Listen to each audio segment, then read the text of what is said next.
அனைவருக்கும் வணக்கம். மகர ராசினியர்களுக்கு 60 வருடங்களில் இல்லாத மிக முக்கிய அமாவாசை. இது அதிசயம் ஆனால் உண்மை. அந்த வகையில் மகர ராசினியர்கள் இன்றைய நாளில் நீங்கள் என்ன செய்ய வேண்டும், என்ன செய்யக்கூடாது, என்ன செய்தால் என்ன மாதிரியான நன்மைகள் எல்லாம் உங்களுடைய வாழ்வில் ஏற்படும், குறிப்பாக இந்த ஆவணி அமாவாசையான இன்றைய நாளில் இந்த 7 விஷயத்தை தயவு செய்து விடாதீர்கள். கட்டாயம் உங்களுடைய கஷ்டங்கள் அனைத்தும் நீங்கி கட்டுக்கட்டாக பணம் சேரக்கூடிய ஒரு தருணமாக தான் இந்த ஆவணி அமாவாசை அமைகிறது. அந்த வகையில் மகர ராசினியர்களுக்கு இந்த ஆவணி அமாவாசையான இன்றைய தினத்தில் என்ன மாதிரியான நன்மைகள் எல்லாம் ஏற்பட இருக்கு, கிரகநிலைகளின் ரீதியாக அமையிருக்கும் சாதகங்கள் என்ன, பாதகங்கள் என்ன, மேலும் என்ன மாதிரியான முன்னேற்றங்கள் எல்லாம் உங்களுடைய வாழ்வில் ஏற்பட இருக்கு என்பது குறித்தான முழுமையான பதிவு தான் இந்த வீடியோல நம்ம விரிவா பார்க்க போகிறோம். அந்த வகையில் மகர ராசினியர்களுக்கு இந்த ஆவணி மாதத்தினுடைய சிறப்புகள் என்ன என்று பார்க்கும்போது, ஆடி மாத வழிபாட்டிற்கு பிறகு விநாயகர் சதுர்த்தி, கிருஷ்ண ஜெயந்தி என தெய்வங்கள் அவதரித்த கொண்டாட்டத்திற்குரிய ஒரு மாதமாக கருதப்படுவது இந்த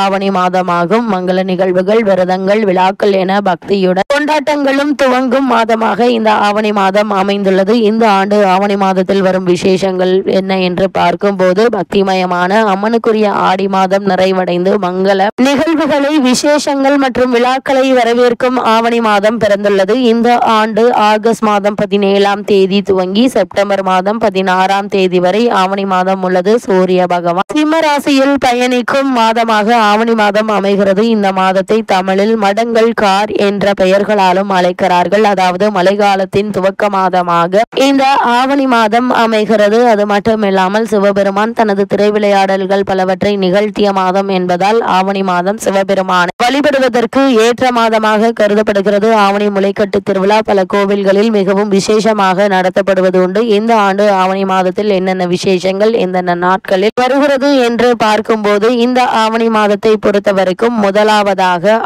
அமாவாசையான பித்ருக்களின் வழிபாடு அமைகிறது. அதாவது இந்த அமாவாசை என்பது முன்னோர் வழிபாடு மற்றும் இறை வழிபாட்டிற்கான நேரமாகும். இந்த நாளில் முன்னோர்களுக்கு தர்ப்பணம் கொடுப்பது, தானங்கள் வழங்குவது, மந்திர ஜபம் செய்வது ஆகியவை மிகுந்த புண்ணிய பலன்களை தரக்கூடியதாகும். இந்த நாளில் சில குறிப்பிட்ட விஷயங்களை கண்டிப்பாக தவிர்க்க வேண்டும் என சொல்லப்படுகிறது. இந்த ஆவணி மாத அமாவாசை இந்த ஆண்டு எப்போது வருகிறது, இந்த நாளுக்கு என்ன சிறப்பு, இந்த நாளில் என்னென்ன விஷயங்களை தவிர்ப்பதால் முன்னோர்களின் சாபங்கள் ஏற்படாமல் தவிர்ப்பதுடன் பித்ருதோஷத்திலிருந்து விடுபட முடியும் என்பதை தெரிந்து கொள்ளலாம். அந்த வகையில் இந்த ஆவணி மாத அமாவாசையை பொறுத்தவரைக்கும் இந்து மதத்தில் அமாவாசை என்பது மிக முக்கியமான வழிபாடு மற்றும் விரத நாளாகும். அதிலும் ஆவணி மாதத்தில் வரும் அமாவாசை மகாலயபட்சத்திற்கு முன்பு வரும் அமாவாசை என்பதால் மிகவும் முக்கியமானதாக கருதப்படுகிறது. இந்த நாளில் பித்ருக்களுக்கு தர்ப்பணம் கொடுத்து வழிபடுவதால் பித்ருதோஷத்தில் இருந்து வழிபடுவதுடன் முன்னோர்களின் ஆசிகளும் கிடைக்கும். அதனால் ஆவணி மாத அமாவாசையை பிதுர்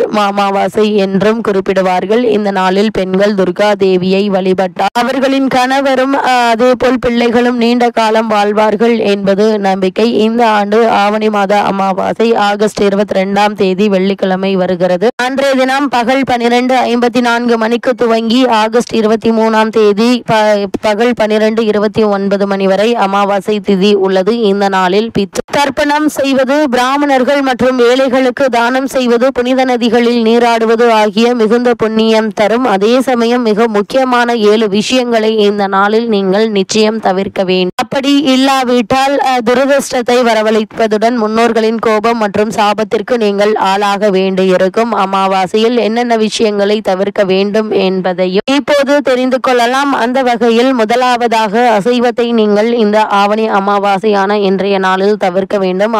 அமாவாசை நாளில் பித்ருக்கள் நம்முடைய வீட்டிற்கு வருவதாக ஐதீகம். அதனால் அன்று உடல், மனம் ஆகியவை சுத்தமாக இருக்க வேண்டும். இந்த நாளில் அசைவம், முட்டை, மீன், மது போன்றவற்றை சாப்பிடுவதை தவிர்க்க வேண்டும். இது முன்னோர்களின் ஆத்மாக்களை அவமதிப்பதற்கு சமமானதாகும். இதனால் சைவ உணவுகளையே சமைத்து முன்னோர்களுக்கு படைத்து நாமும் சாப்பிட வேண்டும். இதனால் அவர்களின் ஆசிகளை பெற முடியும் என கூறப்படுகிறது. அது மட்டும் இல்லாமல் இன்றைய நாளை பொறுத்த வரைக்கும் இந்த நாளில் சிரார்த்தம், தர்ப்பணம் ஆகிய சடங்குகளை தவிர்க்கவோ அலட்சியம் செய்யவோ கூடாது. இது மிகவும் தீமையான விளைவுகளை ஏற்படுத்தும். முன்னோர்களுக்கு செய்ய வேண்டிய பித்ரு காரியங்களை தவிர்ப்பதால் வாழ்க்கையில் தடைகள் ஏற்படும். பெரிதாக பூஜைகள் செய்து வழிபட முடியாவிட்டாலும், அந்தணர்களை வைத்து தர்ப்பணம் கொடுக்க முடியாவிட்டாலும் எளிதாக வீட்டிலேயே எள்ளும் தண்ணீரும் இறைத்து வழிபட வேண்டும் என கூறப்படுகிறது. மூன்றாவது, முக்கிய முடிவுகளை தவிர்க்க வேண்டும். அதாவது முக்கிய முடிவுகள் எடுப்பது, மங்கள பொருட்கள் வாங்குவது ஆகியவற்றை அமாவாசை நாளில் தவிர்க்க வேண்டும். வெள்ளி போன்ற விலை உயர்ந்த பொருட்கள், ஆடம்பர பொருட்கள், ருத்ராட்சம், எந்திரம் போன்ற பூஜை பொருட்கள் ஆகியவற்றை வாங்குவதை தவிர்க்க வேண்டும். இந்த நாளில் புதிய விஷயங்களை துவங்குவதும் முக்கிய முடிவுகள் எடுப்பதும் அபசகுணமாக கருதப்படுகிறது. அது மட்டுமில்லாமல் நான்காவதாக தவிர்க்க வேண்டியவை என்ன என்று பார்க்கும்போது, அமாவாசை என்று கொண்டைக்கடலை, கீரை, பார்லி, முள்ளங்கி, சுரைக்காய், வெள்ளரிக்காய், பழைய உணவுகள், பாகற்காய் போன்ற உணவுகள் சாப்பிடுவதையும் சமைப்பதையும் தவிர்க்க வேண்டும். இது முன்னோர்களின் ஆன்மாக்களை அவமதிப்பது போல் ஆகிவிடும். இந்துக்களின் நம்பிக்கைகளின்படி இந்த உணவுகளை அமாவாசையில் கண்டிப்பாக தவிர்க்க வேண்டும். அமாவாசை என்று ஆன்மீக சுத்தம், முன்னோர்களின் மரியாதை ஆகியவற்றை பாதுகாப்பது மிக அவசியம். அதனால் இந்த நாளில் நகம் வெட்டுவது, முடி வெட்டுவது, நம்மை அழகுபடுத்திக் கொள்ளும் செயல்களில் ஈடுபடுவது ஆகியவை எதிர்மறை ஆற்றலை ஏற்பதுடன் பிறருக்கு பித்ருதோஷத்திற்கும் ஆளாக்கிவிடும் என கூறப்படுகிறது. ஆறாவதாக, அமாவாசை என்று தலைக்கு எண்ணெய் தேய்ப்பதையும் எண்ணெய் தேய்த்து குளிப்பதையும் தவிர்க்க வேண்டும். அதற்கு பதிலாக எண்ணெய் தானம் செய்யலாம். இது பித்ருதோஷத்துடன் சனி தோஷத்தையும் நீக்கும்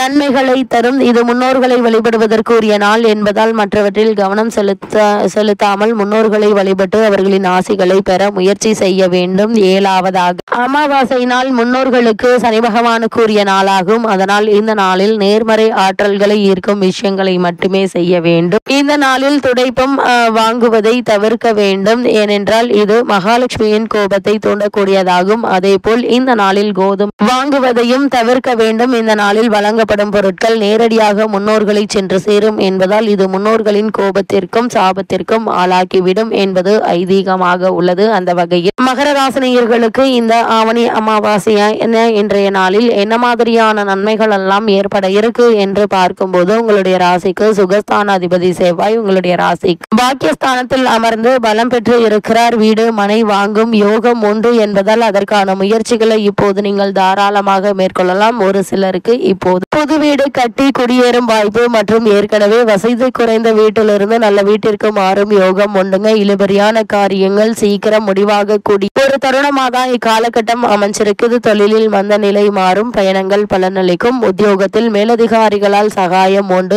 7ஆம் இடத்தில் புதன் இருப்பதால் தகவல் தொழில்நுட்பத்துறை, பத்திரிகை துறை நண்பர்களுக்கு முன்னேற்றம் உண்டு. வெளிநாடு வேலை, பயணம் முதலிய விஷயங்கள் சாதகமாக இருக்கும் என்பதுல எந்த ஒரு சந்தேகமும் இல்லைங்க. எதிர்பாராத பல முன்னேற்றங்கள் உங்களுடைய வாழ்வில் ஏற்படக்கூடிய ஒரு தருணமாக தான் இக்காலகட்டம் அமைஞ்சிருக்குதுங்க. அப்படிப்பட்ட இத்தருணங்கள்ல மகர ராசினியர்களுக்கு கிரகநிலைகளின் ரீதியாக கூறப்படும் பரிகாரம் என்ன என்று பார்க்கும்போது, வீட்டிற்கு அருகாமையுள்ள திருக்கோவிலுக்கு சென்று தீபம் ஏற்றி வழிபடுங்க. குறிப்பாக இன்றைய நாளில் முன்னோர்களுக்கு திதி தர்ப்பணம் கொடுத்து வழிபடுவது எண்ணற்ற நன்மைகளை உங்களுடைய வாழ்வில் ஏற்படுத்தும் என்பதை கிரகநிலைகள் உறுதியளிக்குது.